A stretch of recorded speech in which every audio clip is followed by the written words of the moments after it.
Hi, I'm Aiman, and welcome back to one of my DIY videos. This video is a continuation in the series of removing and installing our Honeywell thermostat. And this video is going to be on how to install the thermostat, both the back panel and the actual display. So let's get right to it. This assumes that you've already labeled your wires. Also that you have a 5-wire system like we do.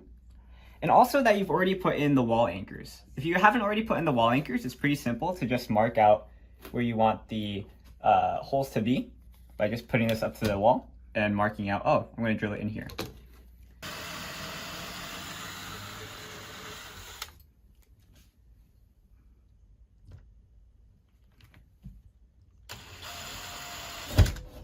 All right, so now we're going to put our anchors in.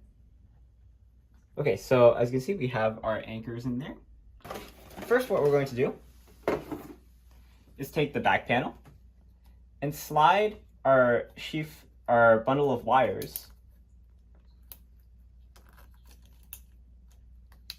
through the hole in the middle. Okay? And now, if you look closely at the panel, you'll see that each of the wire holsters has a letter next to it. C, K, R, C, R, W, Y, G, and various other ones. The ones we want to focus on are C, R, on the left side. So this is where the common wire is, and this is where the power wire is. And W, Y, and G. White, yellow, and green. Also note this jumper wire here. You don't have to take that out if you only have one power cable. Okay, and so you can either attach the wires while it's screwed in, or you can attach the wires while you're just holding it, and this is probably easier to do it this way. So we're going to attach all the wires right now. We'll start on the right side with the white wire. The white wire is used to send power to, and hold on here. We're going to take the wire and we're going to insert it into this hole. And as we're inserting it, we can press down on this lever using a pen to allow it to slot into place. Okay. And so the white wire is used to send power to the heater. And so if we try to insert the wire, insert it like this, and let me pull this tag back. And as we're inserting it, we want to press down on this so it goes all the way. And as you heard, it clicked into place. And now when we try to tug on it, it stays. So you want to do the same thing for the other wires. We'll do the yellow one next. And the yellow is used to send power to the AC system. And so we want to angle it to go into the slot and press down. All right. And now it's in, or is it? Now you can see it's able to pull out. So I'm going to push this in and make sure. There we go. Now it's fully holstered. Next is the green. The green is what powers the fan. So same procedure. All right. Next up is R. We're going to go to the left side now. R means it's a hot wire. This is where the power comes from.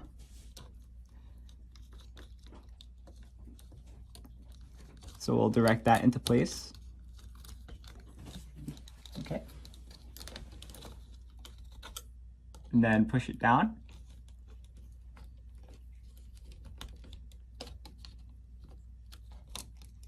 Hold on, let me pull this out a bit to give myself a bit more leeway.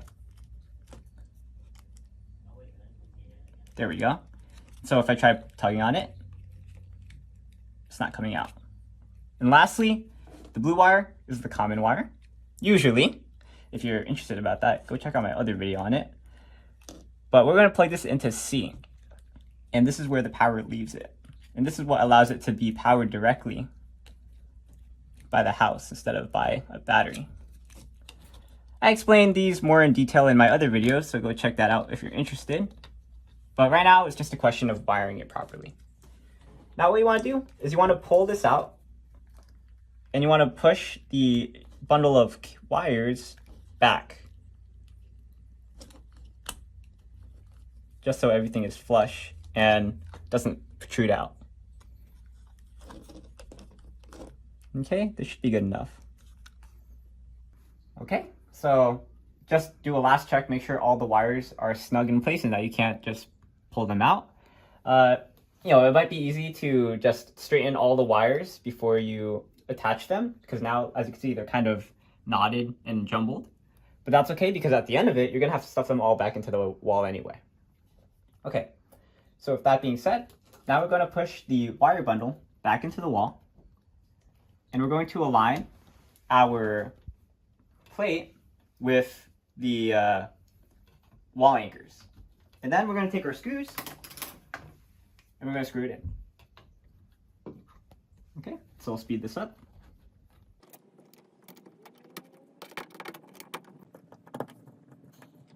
And then it would be a nice touch that before you finalize the screwing in, you know, you put a level on top of it just to make sure it's level.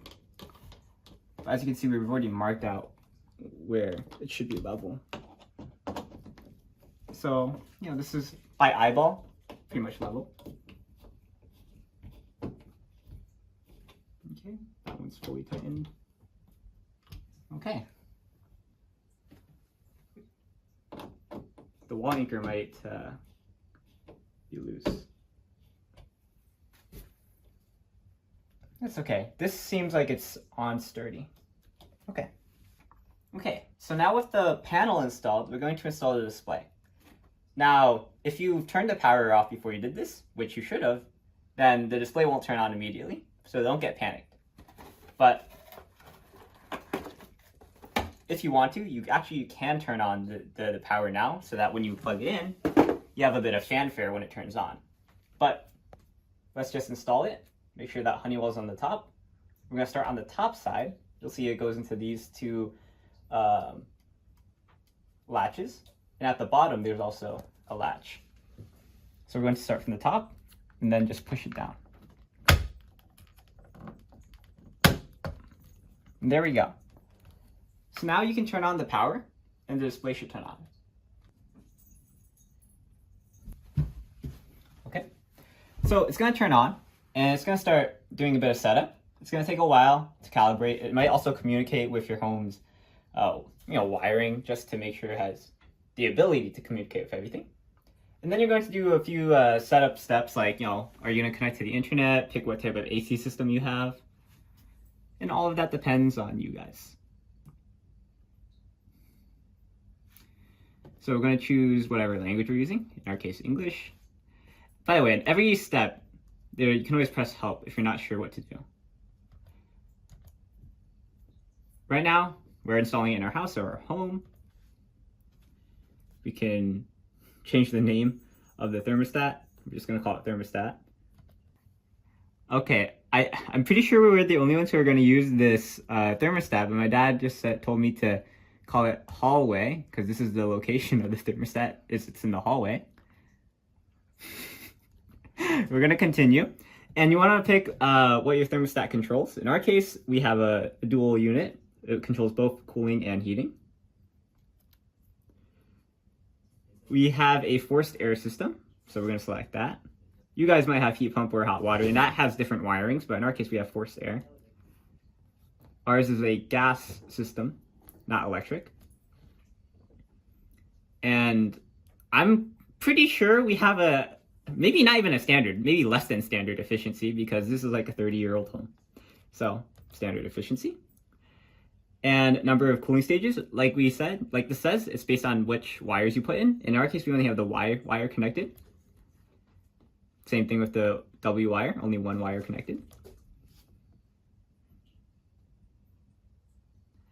And right now, you can connect this to a Wi-Fi network if you want to be able to control it remotely, like using your phone.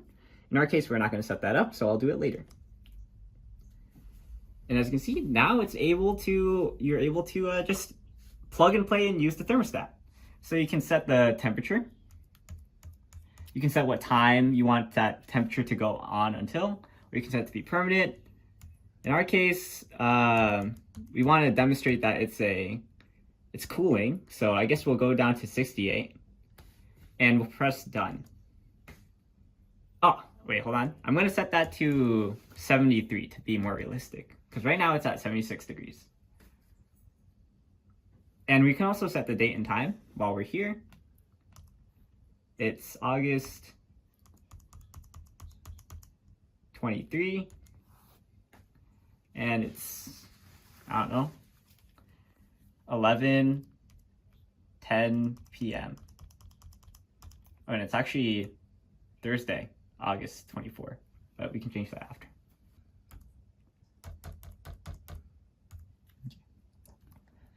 Okay, so in order to turn on the AC, we have to go to mode, and we have to set it to cool. Okay, let's press done. It says right now waiting for equipment. And I think last time we did this, we waited for equipment for like a few minutes. Okay, I'll just switch the time. Oh, and you can switch color themes now. That's pretty cool. So time, set date, 24. Previous menu. Here we can turn on the fan if we want to. I'm actually kind of tempted to try, but I'm just going to wait until the equipment kicks in. So while we wait for that to happen, we'll look at the settings. So you can make a schedule of when you want the AC or heating to turn on. And they actually, apparently, you can ask them to guide you through it. So this makes it easier to schedule. And then there's, yes, let's cancel. Let's see what doing it myself looks like. Same menu. And so I guess you can change the dates and times that it kicks in. We don't need that. Schedule summary, same thing. If you made a schedule, then this will show you what your schedule is. You can change the color theme. This doesn't really matter for me, I'm colorblind, but I can make it show red. Let's see what red looks like. Whoa, is that red? I actually can't tell. It might be brown or gray. But let's see. And you can change. Okay, so the right column is if you use black text, and if the left column is if you use white text. Okay. And then you can set a custom one. All right, I'll cancel that. Vacation mode, I assume, is when you're going on vacation and you want it to be to automatically manage itself. Please set the temperature. So this maintains whatever temperature you want it. Oh, and as you can hear, the AC has kicked in. Not due to this, I'm pretty sure it just started communicating with the equipment. As you can see, it doesn't say waiting for equipment anymore. Now it says cool on. So that means that not only is the AC working, and not only is it receiving, not only is the thermostat working, it's not just receiving power, but it's also able to communicate with our AC system and to tell it to cool. Very cool. So it looks like it's got a bunch of other things like preferences, equipment status. Wait, okay, so it shows us how the equipment is going. I guess I can't really show us up anything more than that because, you know, this is meant to be plug and play. It might not have like proprietary software to communicate with different AC systems for specific statuses. Security settings. Okay, so if you want to lock your AC to not change, so that only you can change it and maybe not your kids, then you can add a password to it. You can connect it to Wi-Fi and, you know, system setup done. Yes, and you know that pretty much looks like all of it. I wonder what clean screen is. No, I'm good. I think it's just meant to be able to clean the screen. Okay, so seems pretty robust for a thermostat. We're really happy with this. I think it cost us around $190. Okay, so you guys heard the AC turn off when I click system setup. So I assume everything stops or like resets when you click system setup. Now it's waiting for equipment again. So just be careful if you are playing around with the settings. Okay, but that's it for the installation of this Honeywell thermostat. We're pretty happy with it. We've had it for about a week or two, and we haven't run into any problems with it. Of course, our last thermostat was Honeywell, so we already know it's pretty reliable. But that's all for now. I'm Aiman, and thanks for watching. Please like, comment, subscribe, and look at other videos on EyeOnAiman, especially my other videos on this thermostat and installing it. We did a video on how to rewire our house, rewire it so that we use the normal 5-wire system instead of what our house previously had, which was there are 2 hot wires for heating and for cooling for some reason. And if you're interested in what I just said, go check out that video, and I'll see you there. But for now, I'm Aiman, and signing out. Peace.